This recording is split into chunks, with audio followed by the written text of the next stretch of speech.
안녕하세요. 젤리나 날씨의 젤리나입니다. 자, 오늘 공유해드릴 책은 흥분하지 않고 우아하게 화내는 기술이라는 도서입니다. 자, 여러분들은 화가 났을 때 어떻게 감정을 이렇게 수습을 하시고 문제 상황을 대처하시나요? 이 책을 읽고 저는 아주 큰 도움을 받았습니다. 그러면 한번 공유해드려 보겠습니다. 우선 목차를 살펴보시면 화가 나는데 왜 참으려 하나? 그러니까 화는 참기 때문에 폭발한다. 참는다고 화가 사라질까? 화는 개선하고자 하는 마음에서 시작되는 거. 숨기지 않아야 좋은 관계를 형성한다. 제대로 화를 내면 마음이 가벼워진다.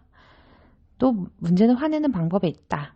자기 기분에 따라 변덕스럽게 내는 화, 자기 생각대로 되지 않는다고 내는 자기 중심적인 화, 상대를 몰아세우며 일방적으로 내는 화, 화를 폭발시키지 말고 표현하라. 화내는 것도 커뮤니케이션임을 명심하라. 또 3번 챕터 흥분하지 않고 우아하게 화내는 기술에 대해서도 나와 있고요. 화를 낸 후에 어떻게 수습하는지에 대해서도 언급되어 있는 아주 유용한 도서입니다. 그래서 이미 제가 이 영상을 찍기 전에 이 책을 한 3번 정도 반복해서 본 것 같아요. 또 상대가 화를 낼 때 대처하는 방법도 나와 있어서 그냥 단순한 그런 상황적인 부분뿐만 아니라 대처 방법까지 나와 있습니다. 이렇게 화를 내면 미움을 받는다고 합니다. 사소한 것을 과장되게 떠들거나 또 상대의 약점을 비웃거나 또 같은 말을 여러 번 반복하거나 단정짓는 말투를 사용하거나 싫으면 관둬 라면서 위협을 하거나 머리부터 부정하는 그런 말이나 또 기분에 따라 화를 내거나 과거애를 꺼내서 책망하거나 인신공격을 하거나 화를 냈다면 끝이 없는 이런 식으로 화를 내는 건 미움을 받는 거죠. 또 화내는 방법 10가지도 언급이 되어 있습니다. 이 책을 읽으면서 제가 또 기억하고 싶은 부분을 밑줄을 쳐두었는데요. 그러니까 설령 비난받고 상처 입는 말을 들었더라도 이를 성장의 계기로 받아들여서 앞으로 나아가는 사람이면 아무래도 그게 나에게 도움이 되는 말이 되지 그렇지 않고 또 비난이나 빈정거리면서 자신을 지키기 위해 한 귀로 듣고 한 귀로 흘려버리는 이런 경우에는 아무래도 역효과가 낼 수 있죠. 그러니까 평소에 상대를 잘 관찰해서 화를 내거나 실패했을 때 어떤 반응을 보이는지 파악을 해두는 게 중요합니다. 단정을 금물이고요. 그래서 수습을 위한 10계명도 언급이 되어 있습니다. 화난 채로 있지 않아야 된다는 거예요. 그래서 화라는 거는 표현을 하는 거, 커뮤니케이션의 한 방법이라는 것을 계속 강조하고 있습니다. 그래서 이야기를 또 잘 듣는 것이 정말 중요한 겁니다. 그래서 이야기를 잘 듣지 않게 되면 또 오히려 화를 더 많이 낼 수도 있어요. 그래서 이야기를 듣는 법 10가지도 언급이 되어 있습니다. 그러니까 화가 났다면 상대에게 그 감정을 사실에 근거하여 전하는 게 아주 현명하다고 합니다.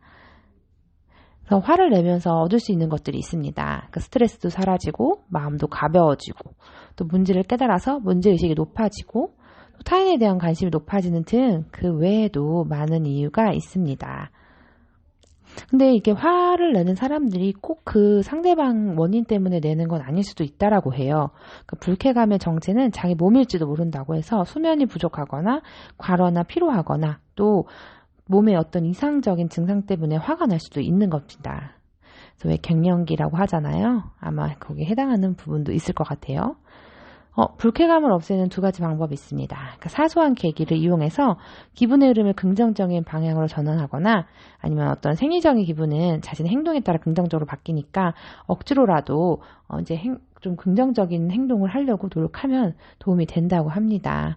그래서 반대입니다, 무리입니다 이렇게 말을 듣는데 약한 사람은 자신이 공격당하고 비난당한다고 믿어버리는 경향이 있다라고 합니다. 그래서 의견이랑 그 사람의 그냥 의견인 거예요. 의견이 그냥 반대인 거지 나의 인격 자체를 반대하는 건 아닌데 의견과 그런 사람을 혼동하는 경우가 많이 있어요. 그런 경우가 이렇게 내가 어떤 말을 했을 때 반대합니다, 무리입니다 이런 말을 들 때 약한 사람인 스타일이죠. 그래서 반대 의견을 자신과 다른 관점이나 사고방식을 알게 되는 기회라고 생각하면 조금 화가 나는 게 줄어들 수 있습니다. 또 화를 내지 않는 것 또한 화내는 방법 중에 하나라는 거 저는 이 책을 보고선 새롭게 알게 된 사실입니다. 또 몇 번을 말해도 나아지지 않는 경우에는 내가 화내는 방법을 돌아보고 방식을 바꾸던가 아니면 화내도 달라지지 않을 상대라고 판단되면 화내는 것을 그만두는 게 좋다라고 생각하면 됩니다. 그러니까 화라는 거는 그러니까 객관적인 사실을 그냥 전하면은 그것뿐이라고 생각하면 됩니다. 그러니까 욱하는 순간에도 화를 낼까 말까 판단하고요. 또 어떻게 화를 낼지 선택을 해야지 현명하게 화를 낼 수 있습니다. 그래서 사전에 자신이 무엇에 화가 났는지 잘 알아두고 그 평소 상대 성격, 사고방식, 상대가 부담스러워하는 걸 잘 알아두는 게 좋죠. 그래서 화가 나는 계기가 된 것을 주위에 일일지를 하더라도 감정은 자신의 것이니까 큰 소리를 내는 원인이 나를 화나게 하는 너 상대방이 나쁘다고 책망하지 말고 자신의 기분을 전하려 한다면 갑자기 큰 소리 내는 횟수도 줄어들죠. 또 2차 감정이라는 게 화내는 데 있을 수 있다라고 합니다. 그러니까 불안하거나 질투가 있거나 증오심이 있거나 자존심이나 아니면 곤란하거나 수치심 이런 감정 등이 그 화의 뒷면에 있을 수도 있으니까 잘 그런 거를 파악을 해서 화를 내지 않는 방향으로 하는 게 좋습니다.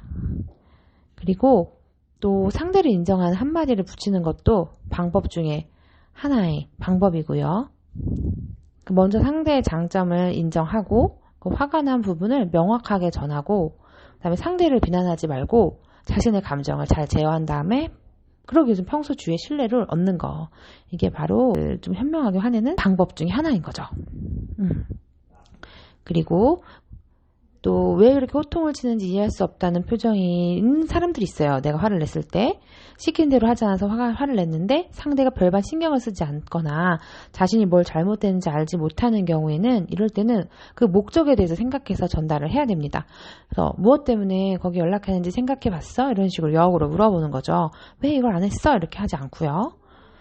가르칠 기회라고 생각을 하면 호통만 칠 게 아니라 가르침이 중심이 되어서 호통치는 걸 자제해야 합니다. 그리고 또 화를 낸 다음에 좀 시간을 두는 것도 방법 중에 하나입니다. 그래서 내일 다시 이야기하자라고 대응하거나 아니면 일과 사람을 구별하여서 일에만 초점을 맞추는 거죠. 그래서 화를 낸 목적이 알게 하는 것이 아니라 고치게 하는 것일 경우에는 그 목적을 달성할 수 있으면 화를 내는 것도 이제 끝인 거죠. 그러니까 잘못된 부분을 정확히 짚어주고 화를 내는 사람은 나를 성장으로 이끄는 귀중하고 고마운 사람이다라고 생각하는 것이 화를 받아들이는 법의 포인트입니다. 예, 또 나에게 화내는 사람의 말투에 반응해서 비난해봤자 들이댈 게 없는 거고요. 그리고 그 내용에 집중을 해서 왜 상사가 저렇게 할까? 왜 저 사람이 저렇게 말을 할까? 아니면 어떻게 하면 고칠 수 있을까를 생각하면서 자신을 성장시키는 계기로 삼는 것이 중요합니다. 네, 화를 전하는 사람의 마음에는 상대가 잘못한 부분을 바로잡아 다시는 같은 실수를 반복하지 않게 하고 싶은 바람이 있음을 먼저 이해하자. 그리고 또 순간 큰 소리에 기가 죽더라도 이 사람은 의외로 자신감이 없는 사람이구나 생각하면 저절로 침착함을 되찾을 수 있습니다. 그러니까 정말로 자신감 있는 사람은 조용한 목소리로 화를 냅니다. 참고하시기 바랍니다. 네.